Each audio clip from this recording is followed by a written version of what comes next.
Hey guys, welcome to my little corner of the garage. Today I am going to talk about making cider.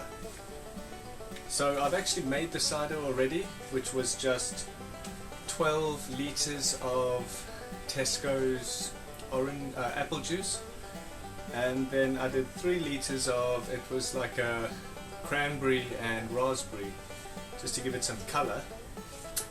It's fermented down to 999 and it's quite dry and it's quite sharp. So what I did is I put that all in the fermenter. I brewed a strong cup of tea, just Tetley's, so I did 4 tea bags in a cup, brewed a strong cup of tea, put that in the fermenter, and then 4 spoons of malic acid, which is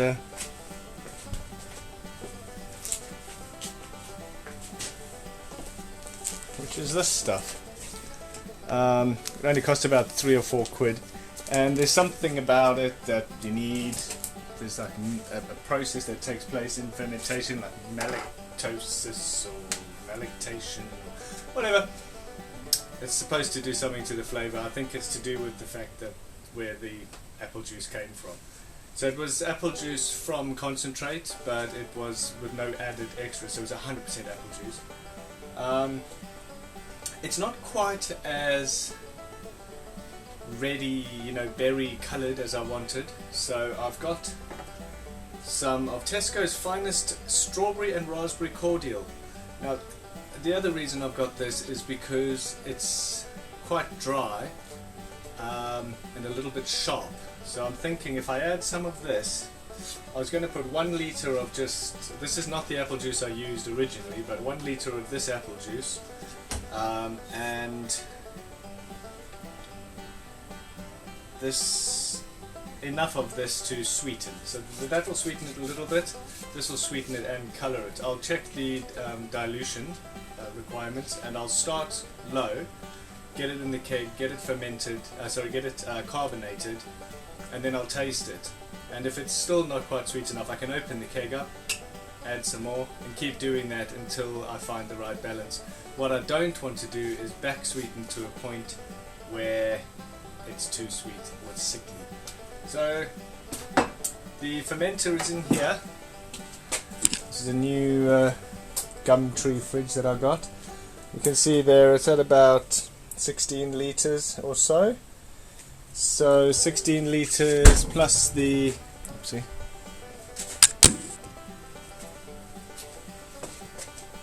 16 litres plus the extra litre of this, 17 litres. I'll be a couple of litres shy of a full keg. So I am hoping, it doesn't taste bad, it's just a bit too dry for me. And I've only tasted it sort of at, not with ice in or carbonated, so it's quite hard to tell if there's a difference. So I've cleaned out the keg and it's sitting with star sand in now. That should be ready to go. Just got to sanitize the pipes and things like that. And I'll probably show you the process, the transfer, and oh yes, I'm also going to purge the keg with CO2 before I get started. So I'll have to pull this out, connect up the CO2, purge the keg, and then keg the beer. One thing I forgot to say was you can't be working with beer or cider or alcohol, homemade alcohol, without, filling your boots with some. So I'm going to try a trick I saw someone else do, Cheshire Homebrew or something, and fill this by magic. Wow, that worked pretty well. So cheers guys, and let's go for it. Okay, so I will quickly show you how I purge my kegs. The way I see it is there's oxygen in there at the moment, but when I pressurize that with CO2, the percentage of oxygen shrinks each time, especially because that's at one ozone or whatever you call it, pressure wise.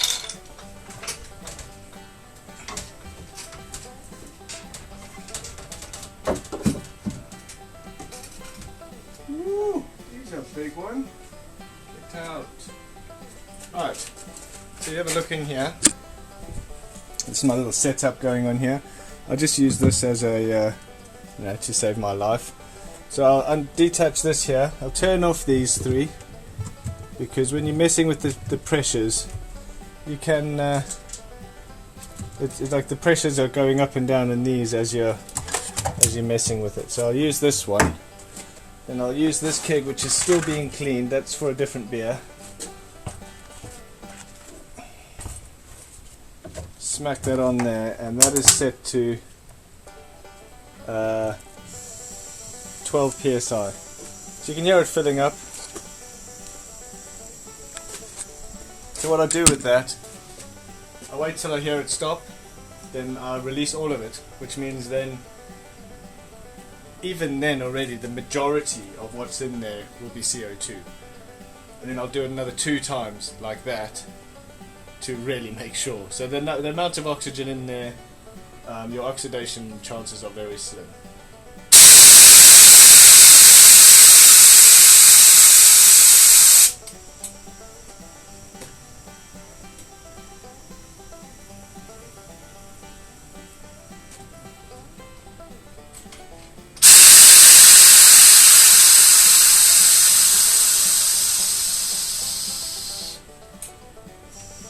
And people say, CO2 is heavier than oxygen, so you're just going to put it in there and it will automatically fill from the bottom up. That's not the case, because it's a very these are really light gases and they mix really easily.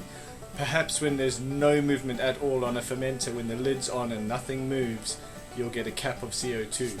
But if there's if you open it and there's a breath of wind, that will mix up. It'll mix up. It'll separate again slowly, but in something like this, there's turbulence in it. You're filling it under pressure, so you're never going to get to a state where you're in a perfect sort of equilibrium.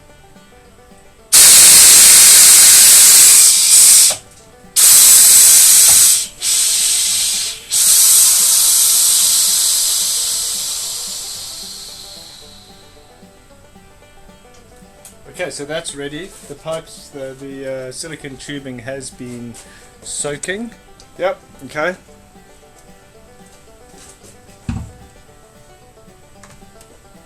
So we got the keg, we got the fermenter, and we got the pipe. First thing I'll do is put a litre of apple juice in.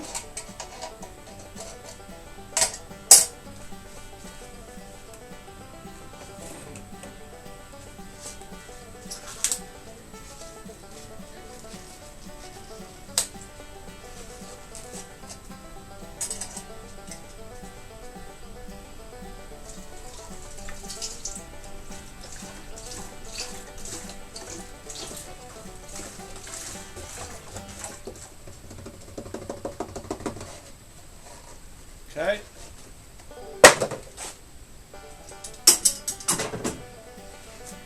Then we get ourselves ready for the big Monty.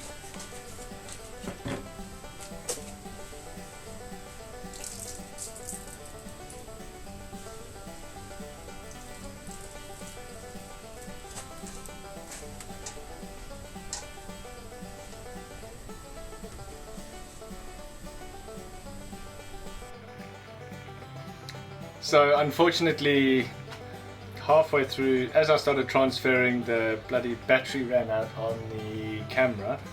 So I've now transferred it into this keg here. I put the 1 litre of apple juice and that much. This is a 500 ml bottle, so I've probably done about 200 mls of that. I had a little taste of it, a cap full just straight. And it actually tastes really nice, but it's super sweet, so I wanted to go slightly low rather than too high. So now what I want to do, I'm going to purge the keg.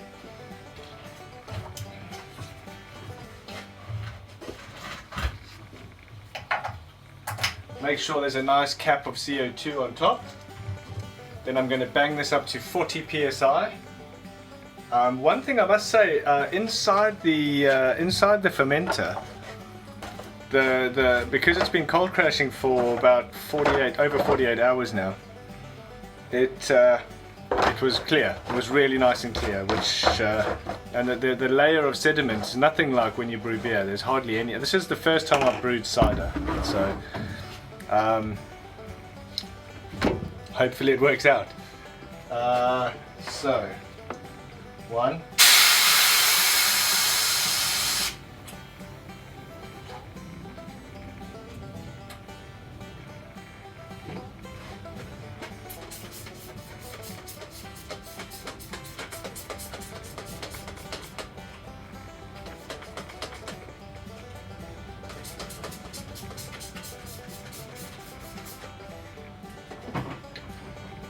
2.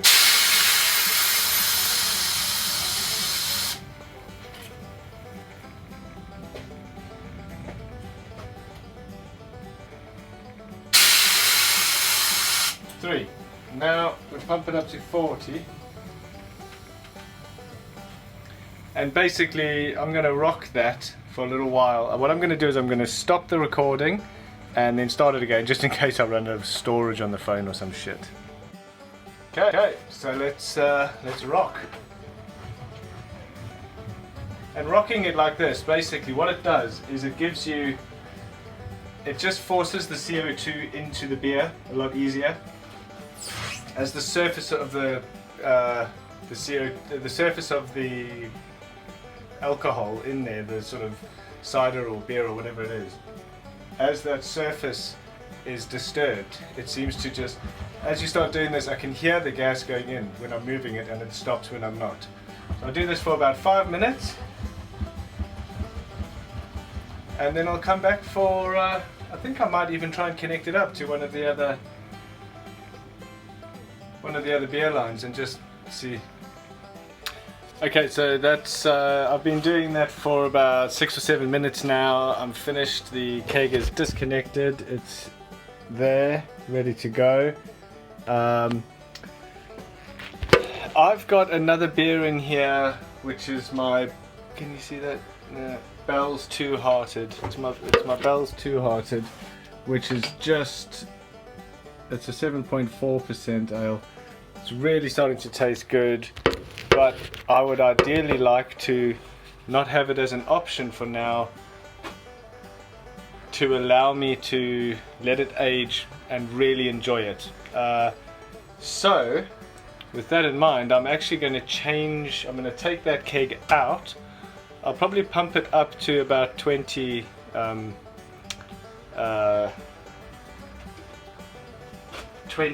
psi and take it from there, because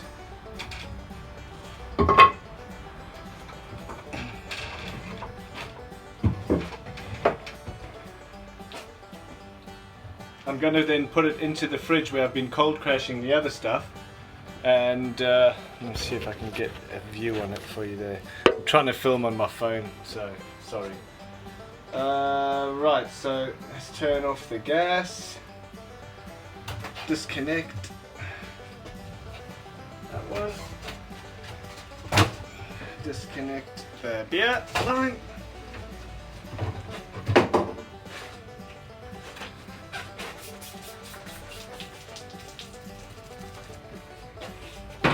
Bit of star sand never hurt.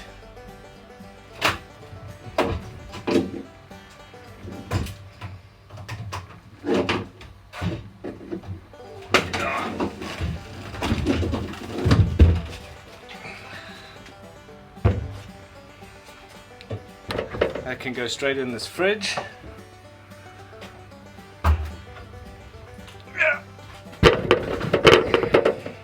And these beers go back in there. This is set nice and cold. That'll just sit for a little while and condition for me. So now, let's get this bad boy in.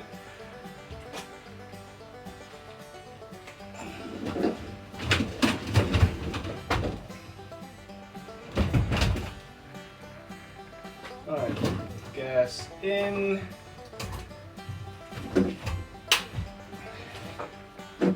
Gas in.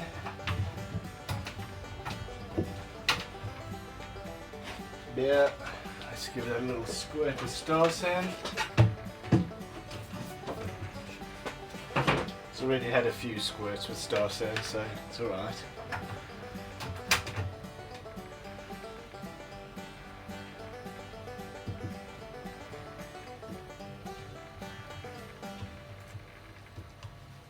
Okay, so I just need to clear the pipes quickly. I'm not sure if it'll be fully carved, but it should be good enough to... Way! Jesus! It's definitely carved.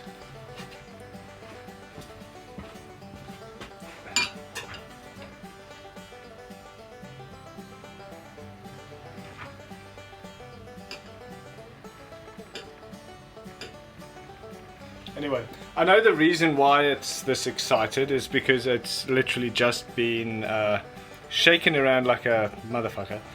But it's a cider, so the head shouldn't last too long. What I'm looking for is to get some flavor and a sort of idea of... So that isn't really as rosy as I was hoping it would be, but it smells nice.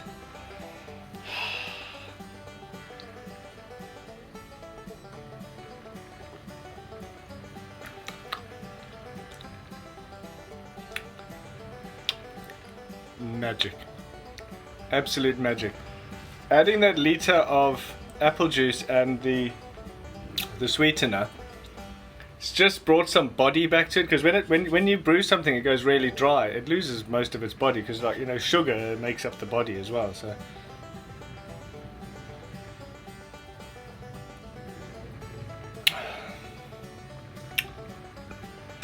oh yeah. So what I can do now is I can leave that keg. If I left, for those of you who haven't force carbonated or anything, if I leave that keg now for an hour or two, because now it's down to normal serving pressure, that'll be fine. That'll be serving fine. It's just, you know what it's like when you've got a Coke bottle and you've been shaking it. Under pressure you don't see any of the foam, but as soon as you open that thing, it fucking... The good news is that tastes bloody amazing.